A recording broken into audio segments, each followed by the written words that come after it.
Hello, hello, bienvenue sur ce live où je vais vous expliquer tout simplement comment avoir confiance et enfin réussir tous vos équilibres. Pour tous ceux qui checkeront le replay, commentez les replays, prenez une petite infusion ou un petit café, tout dépend de l'heure à laquelle vous regardez la vidéo, si c'est en replay, si c'est en live, on va éviter le café. Et je vais répondre aujourd'hui à vos différentes questions et tout simplement vous donner mes meilleurs conseils pour pouvoir avoir la pleine confiance dans vos équilibres. J'en profite avant de commencer pour vous dire que j'ai sorti une toute nouvelle page qui vous explique l'intégralité de tout mon programme, tout ce qu'il y a dans le détail. Vous avez vraiment tout, tous les bénéfices, toutes les phases, quel que soit votre niveau, vous allez tout voir. Si vous voulez que je vous envoie cette petite page qui vient juste de sortir, vous pouvez commenter le mot coaching et je vous enverrai cette petite page par message privé. Voilà, j'ai vraiment mis du temps pour vous proposer tout mon contenu avec toute ma méthode et je suis vraiment content de pouvoir partager ça avec vous. Donc c'est vraiment cool. Tout au long de ce live, si vous avez des petites questions, n'hésitez pas à les poser dans le chat. Vous allez pouvoir voir que je suis pas dans mon décor de d'habitude. Là, j'ai mes deux animaux, j'ai mon chat et mon labrador qui sont dans le coin. Donc, il est possible qu'ils fassent un peu des bêtises et que parfois je doive simplement leur dire d'arrêter leurs bêtises. Je vois pas les notifications. Je sais pas si vous êtes là. Est-ce que vous pouvez me mettre des petits messages dans le chat, savoir que vous êtes là? J'arrive pas à voir s'il y a des commentaires. Ok, donc aujourd'hui, on va pouvoir discuter ensemble. J'espère que je vais pouvoir bien voir vos commentaires et qu'il n'y a pas de petits soucis. Relka, au panier, dépêche-toi.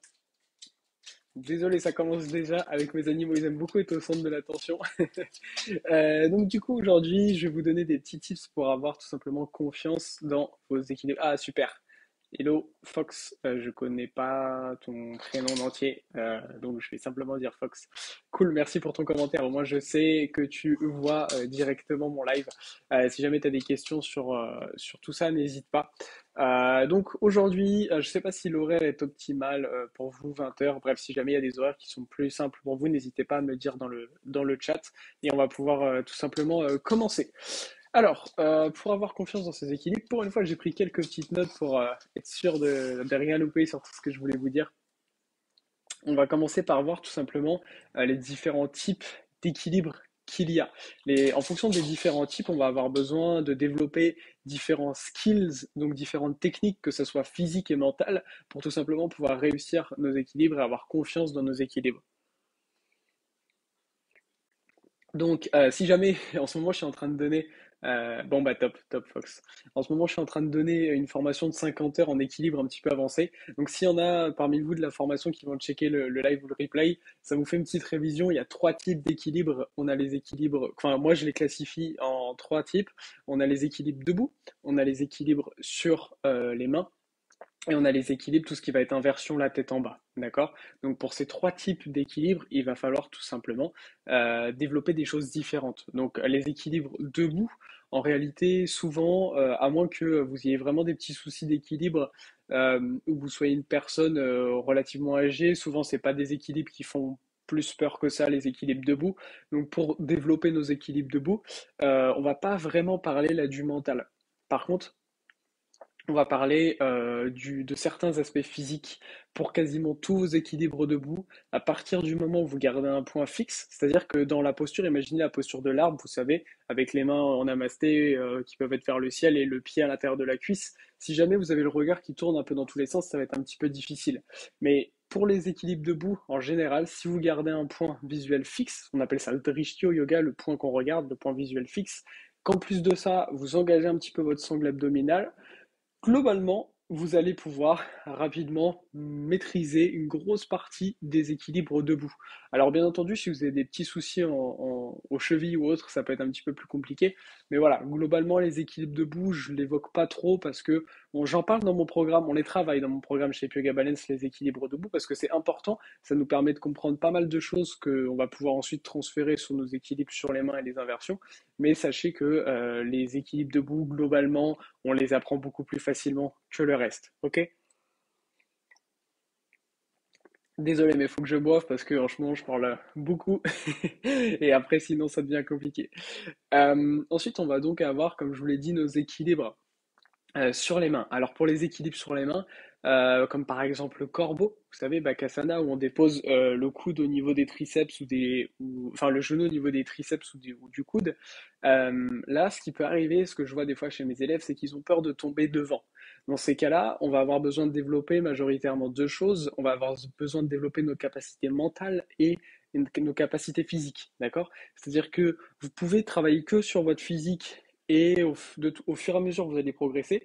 Par contre, si vous travaillez à la fois sur vos capacités physiques et aussi beaucoup sur votre esprit, c'est pour ça que la devise aussi de mon programme, c'est aussi bien d'être bien dans son corps et bien dans sa tête, développer ses capacités physiques et mentales, parce que tout ça, ça va ensemble et ça va ensemble également au yoga de toute façon. Donc, si vous travaillez aussi votre esprit, ça va beaucoup vous aider. Alors, vous vous en doutez, sur un live comme ça, je ne peux pas vous révéler les méthodes et les astuces hyper puissantes que moi j'utilise et que je fais utiliser pour travailler tout simplement sur la maîtrise du mental. Mais sachez que moi, grâce aux méthodes mentales qu'aujourd'hui je transmets dans mon programme chez Yoga Balance, j'ai pu récupérer de ma main qui était paralysée. Vous voyez, j'ai encore ma grosse cicatrice au niveau du bras qui a plusieurs années. J'ai une main complètement paralysée. Pour faire simple, je pouvais même pas tenir un stylo. Mes doigts, ils étaient comme ça tout au long de la journée. Et je pouvais pas poser ma main par terre, mettre un appui dessus, sinon, enfin, je tenais pas en fait. Ma main était cliniquement morte. Et du coup, pour moi, c'était hyper difficile en fait de simplement pouvoir tenir un stylo. Donc imaginez maintenant que je puisse pouvoir faire des équilibres vraiment avancés sur les mains. Tout ça vient beaucoup de la tête. Donc j'ai fait énormément de recherches, je me suis beaucoup formé aussi sur le travail du mental. Et aujourd'hui, c'est grâce à ça aussi que j'ai pu, moi, dépasser mes peurs mentales à moi et aider mes élèves aujourd'hui à dépasser leurs peurs. Notamment, il y avait le témoignage, il n'y a pas longtemps, de Gabriel qui a suivi mon accompagnement en handstand, donc pour apprendre l'équilibre un peu roi sur les mains. Et ça faisait 4 ans qu'elle s'entraînait, vous pouvez retrouver le témoignage sur le groupe, hein. Ça faisait 4 ans qu'elle s'entraînait à vouloir faire son handstand et elle n'arrivait pas à faire sans le mur. Elle avait peur de faire sans le mur, c'était pour elle impossible. Et au bout de seulement 2 semaines, 2 ou 3 semaines, je crois que c'était 2 semaines, non, 3 semaines avec 2 séances par semaine, donc seulement 6 séances, elle a pu nous faire une belle photo où elle pouvait tenir sans son mur. Et ça, c'est vraiment super parce qu'on a aussi beaucoup travaillé sur le mental et les capacités physiques. Mais ça, on y reviendra après sur le handstand. C'est bon, il y a du monde qui arrive. N'hésitez pas à vous mettre un petit coucou dans le chat, savoir que vous êtes là. Mais donc, pour pas trop m'égarer sur les équilibres sur les mains, avant de rentrer dans les inversions, on va devoir travailler sur notre capacité physique majoritairement, mais un petit peu sur les capacités mentales. Un petit exercice qui va, en tout cas, vous rassurer psychologiquement, c'est par exemple de mettre des coussins. Comme ça, au cas où vous avez l'impression que vous allez tomber, bah déjà on enlève cette pression mentale et on va pouvoir travailler sur le physique, d'accord? Et ça va vous permettre de travailler vers vos équilibres. Alors bien entendu, il va falloir travailler la technique et la maîtrise de différents équilibres, renforcer votre haut du corps, vos abdos et surtout travailler la technique. Donc ça, c'est tout ce qu'on voit dans mon programme chez Yoga Balance. D'ailleurs, si vous souhaitez, pourquoi pas rejoindre mon programme, vous pouvez tout simplement commenter aussi le mot bilan et je vous enverrai le lien qui vous montre tout ce qui se passe dans mon programme et vous pourrez prendre un petit rendez-vous avec moi et qu'on discute aujourd'hui sur comment vous vous sentez dans votre pratique, sur quoi vous avez envie de progresser et je pourrais vous établir un plan en fait sur mesure pour pouvoir atteindre vos objectifs grâce à mon programme. Donc pour ça, vous commentez bilan et directement vous pourrez avoir accès à ce petit lien avec moi, à ce petit rendez-vous avec moi, pardon. Alors, je vois qu'il y a quelqu'un d'entre vous qui a demandé à rejoindre le live. Alors, c'est pas possible de rejoindre le live, d'accord? Par contre, vous pouvez poser vos questions si vous voulez directement dans le chat. Donc, pour les équilibres sur les mains, on travaille majoritairement sur ses capacités physiques et surtout sur la technique, c'est hyper important. Plus vous aurez une bonne technique, plus les équilibres, ça sera facile. Sur les équilibres sur les mains, une bonne partie, le but à la fin, c'est que ça soit facile. D'accord? Il ne faut pas qu'on se fatigue dans les équilibres, il faut se sentir bien, à l'aise, détendu. Et plus vous allez avoir une bonne technique, plus ça sera facile, tout simplement. Ok. Le dernier point, le dernier type d'équilibre, donc on a vu les équilibres debout, on a vu les équilibres sur les mains. Le dernier type, c'est les inversions. Les inversions, c'est dès qu'on a la tête en bas, et là, ça fait peur. Alors, première chose, si jamais vous avez vu ce live, ne me dites plus jamais, j'arrive à faire l'équilibre sur la tête, mais j'arrive pas à faire le handstand, l'équilibre sur les mains. Ça n'a rien à voir. Tous les jours, j'entends des personnes me dire ça. Je suis désolé parce que une grande partie des personnes aussi qui me disent ça, vous êtes professeur de yoga, mais mais c'est pas pareil. Vous pouvez pas me comparer ces deux choses-là. Le seul rapport qui est entre un équilibre sur la tête et l'équilibre sur les mains, le handstand, c'est que effectivement on a la tête en bas. Mais c'est tout. Le point d'équilibre n'est pas du tout le même, la technique n'est pas du tout le type de renforcement n'est pas du tout pareil. Donc c'est pas parce qu'aujourd'hui, il y a mon chien qui fait des bêtises, c'est pas parce qu'aujourd'hui vous arrivez à faire un équilibre sur la tête que vous allez rapidement réussir à faire un équilibre sur les mains en handstand, ça n'a rien à voir. Vraiment, c'est deux mondes complètement différents, c'est vraiment incomparable, d'accord? Donc voilà, tout simplement. Donc pour ça, je vous disais du coup sur les inversions, là pour le coup, c'est là qu'on va avoir besoin de travailler le plus sur notre mental. La technique va être importante aussi parce que notamment il va falloir apprendre comment tomber. Donc c'est très très important d'apprendre comment tomber, d'accord? Mais ça c'est des choses qu'on voit notamment dans mon programme. Mais au-delà de ça, on va surtout travailler sur notre mental. Moi, la première fois que j'ai essayé de faire des handstands, de kicker contre le mur, j'avais un coach et ça me faisait tellement peur j'ai une crampe de stress, de peur au mollet. Et pour autant, aujourd'hui, je peux tenir un handstand au milieu de la pièce avec les yeux fermés et je me sens bien. C'est un petit peu ma méditation aujourd'hui et c'est ce que j'essaie d'apporter, c'est ce que j'apporte à mes élèves au quotidien. Pour ça, il va falloir beaucoup, beaucoup jouer encore une fois sur votre mental. Aujourd'hui, ce qui se passe, c'est que souvent, vous abandonnez ou alors vous essayez même pas. Ce qui va se passer, c'est que pourquoi vous abandonnez, c'est que ça vous paraît beaucoup trop dur. Donc, soit vous essayez pas, soit vous commencez et vous arrêtez. Parce que, soit, en fait, souvent il y a les deux extrêmes. Soit vous faites rien, soit vous essayez de faire trop par rapport à ce que vous êtes capable de faire aujourd'hui et en plus vous maîtrisez pas la technique. Du coup, vous vous faites super peur ou alors, dans le pire des cas, vous vous faites mal. Et ce qui va être important, et c'est ce que moi j'enseigne, c'est qu'on va sortir un tout petit peu de votre zone de confort tous les jours, mais tout en respectant vos capacités physiques, tout en respectant votre corps et surtout sans vous faire peur. On va sortir de 1%, 2% chaque jour de votre zone de confort. Et moi aujourd'hui, mon coaching, il dure un an. Et imaginez dans un an, si chaque jour on sort de 1% de votre zone de confort, mais d'une manière intelligente, pas au hasard, pas en faisant une vidéo à gauche, une vidéo à droite sans savoir pourquoi. Mais de 1% chaque jour, on sort de sa zone de confort. Imaginez au bout de un an comment ça sera juste dingue les progrès que vous aurez fait. Et en fait, tous ces progrès qu'on va faire au yoga, ils sont retranscriptibles, ouais, vas-y, dans la vie de tous les jours.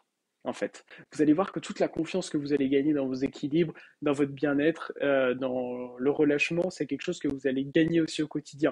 Que ce soit dans votre travail, votre vie perso, vous allez vous sentir plus en confiance, vous allez vous sentir mieux. Et ce qui est génial, c'est que le travail des équilibres au yoga, comme je l'amène, c'est un outil incroyable de développement personnel. En fait, on va pouvoir énormément se développer personnellement sans même avoir à se prendre la tête. Vous savez, souvent, dans une quête de développement personnel aussi, on essaie beaucoup de réfléchir sur soi, sur des choses passées, etc. Et c'est pas des choses qui sont forcément confortables. Ou alors, on va se forcer à faire des choses qui nous mettent mal à l'aise. Vous savez, il y a ces exercices du genre, si vous avez peur de parler, par exemple, à quelqu'un, et bah, on va vous demander d'aller parler à des inconnus dans la rue. Et ça va vous mettre dans une situation très inconfortable. Et moi, c'est quelque chose que je suis pas vraiment fan. Alors que grâce au yoga, en fait, on va travailler sur soi, mais ce travail un petit peu sur les équilibres, il va permettre d'une façon un petit peu cachée de travailler sur vous, et ça vous permet vraiment de développer votre confiance au quotidien. Donc ça, c'est vraiment top, top, top, top, top. Qu'est-ce que je voulais vous dire d'autre? Oui, la dernière chose que je vais évoquer aujourd'hui, donc si vous avez des questions, pour ceux qui sont en direct, c'est le moment, parce qu'après le live sera terminé, tout simplement.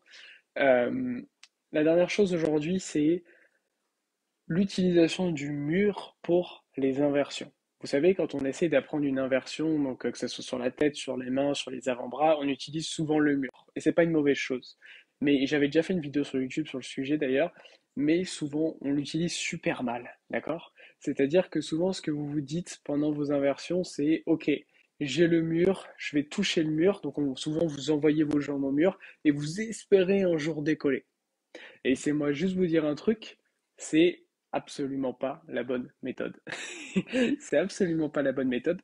Et je vais vous laisser là. Je vais pas vous expliquer aujourd'hui quelle est la bonne méthode. Pour ça, il va falloir rejoindre mon programme chez Yoga Balance pour en savoir plus. Commenter coaching avec Sacha ou commenter je veux en savoir plus et je vous enverrai directement la petite page par message qui vous explique tout sur mon programme.